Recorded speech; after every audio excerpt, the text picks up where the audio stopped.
గజేంద్ర మోక్షము యవ్వనిచే జనించి పద్యము. యవ్వనిచే జనించు జగమవ్వని లోపల నుండి లీనమై యవ్వని ఎందుడిందు పరమేశ్వరుడెవ్వడు మూల కారణం వెవ్వడు అనాది మధ్యలయుడెవ్వడు సర్వము తానైన వాడెవ్వడు వాని ఆత్మభవన్ ఈశ్వరునే శరణంబు వీడదను.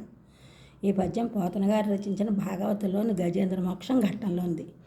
ఏనుగు మొసలితో పోరాడి అలసిపోయి ఇంకా తనను రక్షించేది ఆ భగవంతుడే అని ప్రార్థించడం మొదలుపెట్టింది.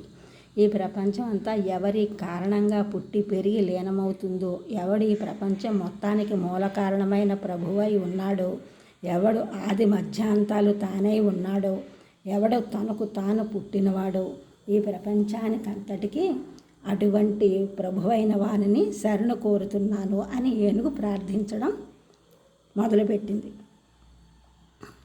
పద్యాలు చదవండి, చదివించండి. కడుపు నిండడానికి ఇంగ్లీష్ రావాలి, మనసు నిండడానికి తెలుగు కావాలి. ఈ ఛానల్ చూసిన వారందరూ కూడా సబ్స్క్రైబ్ చేయండి, షేర్ చేయండి, లైక్ చేయండి, కామెంట్ చేయండి. సబ్స్క్రైబ్ చేసిన వారందరికీ కూడా కృతజ్ఞతలు, షేర్ చేసిన వారు, లైక్ చేసిన వారు, కామెంట్ చేసిన వారందరికీ కూడా ధన్యవాదములు.